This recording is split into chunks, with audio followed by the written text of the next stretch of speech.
All right, let's dive in with the two-time Super Bowl champ Bryant McFadden and CBS Sports NFL and draft analyst Ryan Wilson. Guys, simple math will tell us that 6 is in fact greater than 5, and such was the case here in the battle of the 2020 draft. Let's go first thoughts here from Ryan Wilson. Ryan, what'd you make of this matchup? I think you sort of hinted at it there, Joe. Justin Herbert is everything that we thought he was. And it's been an up and down year, primarily because his playmakers haven't been there. They were there tonight and they balled out. Keenan Allen deserves a game ball, no doubt about it. And the offensive line has struggled with injuries. And the offensive line was up and down tonight. And Justin Herbert made a lot of plays that he's struggled to make this year, even when he's been on the run. He was pinpoint accurate, whether in the pocket, whether throwing to his right, whether going to his left, off platform. He made a huge run on that last drive to get a field goal and to get them to a a two-score lead, and I can't say enough with how well he played. And you just go back and look at last week's game to the Raiders, and you wonder how they lose those sorts of football games. This is the type of win you need in December as you build towards the playoffs. And as we sit here, they're on the inside looking out of the playoff race, which is great news for a Chargers team that many of us thought had a chance to be in the conversation for the Super Bowl. And, you know, the longest journey starts with the first step, Joe, and this is that first step. Yeah, this quarterback matchup clearly was one-sided. I really like how Justin Herbert started the ball game.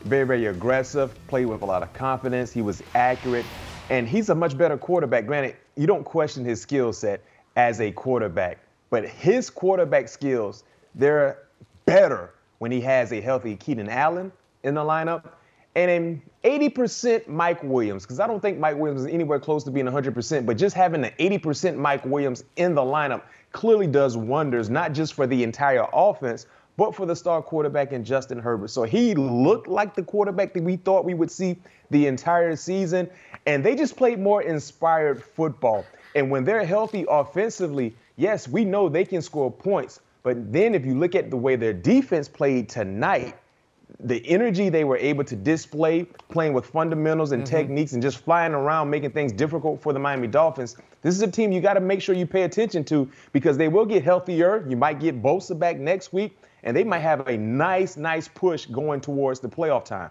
We will dive into that playoff picture in a moment here, guys. But let's go on to the Miami side of this conversation because it's not just this game. 2 straight weeks where Tua Tagovailoa has been faced with zone defenses and really not been able to find anything in the middle of the field, struggled to hit anybody on the outside. Tyreek was hampered with an ankle throughout this one. He didn't target Jalen Waddle a whole lot. B-Mac, do you feel like the book is out on Tua right now, or where are you seeing the regression over these last 2 weeks? I wouldn't say the book is out on Tua, but I think the book is out on their offense. Eliminate the big plays, and they do not want to go the length of the football field doing it the hard way.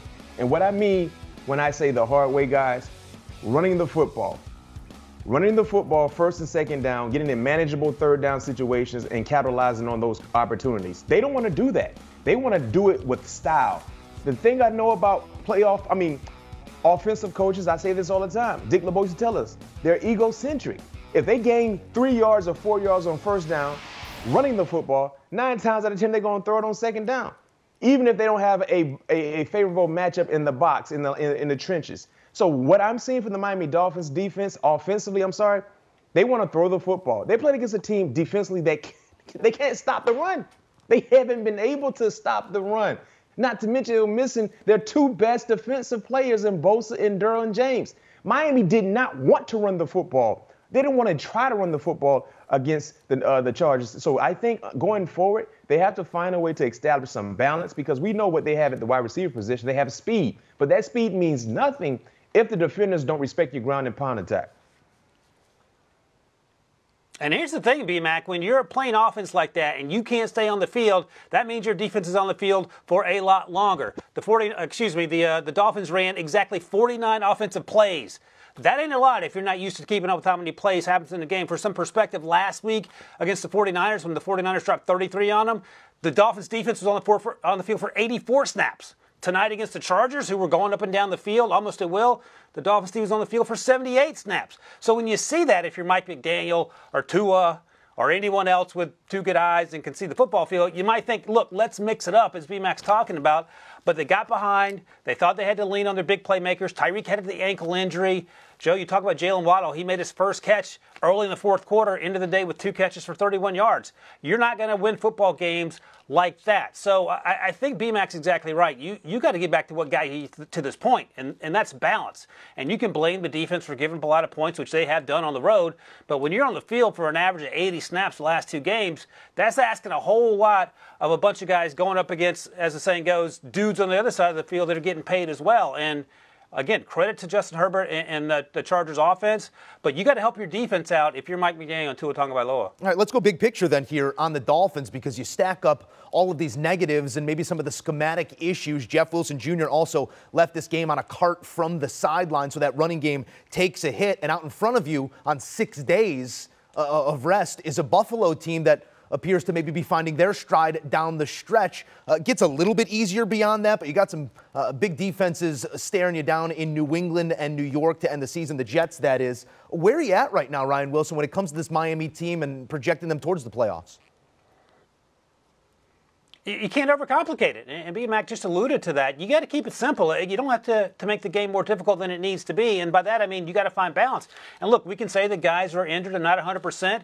I would imagine that Bosa and Derwin James would like a word, because they didn't play, and it turns out that you can win with other guys who are on that roster, even if they're 75-80% of the player that they're replacing. And I think at the end of the day, Tua's had a fantastic season, no doubt about it. Tyreek Hill and Jalen Waddle are a big part of that, but you also have to get that running game involved. That is why you are there, Mike McDaniel. Yes, you have cultivated Tua into the player he is today, but you were the running game coordinator at San Francisco that was so incredibly successful.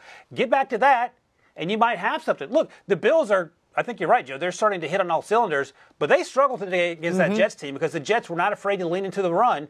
Now, the Jets have a great defense as well, but you got to keep your defense off the field, and you got to do what you do best. Now, again, I understand falling in love with Tyreek and Jalen, but at the end of the day, if you want to win football games in December, like B-Mac always says, defenses travel and running games travel. Start running the football. And the home road splits will tell you a story here. The Dolphins 5-1 in their own barn, now 3-4 on the road.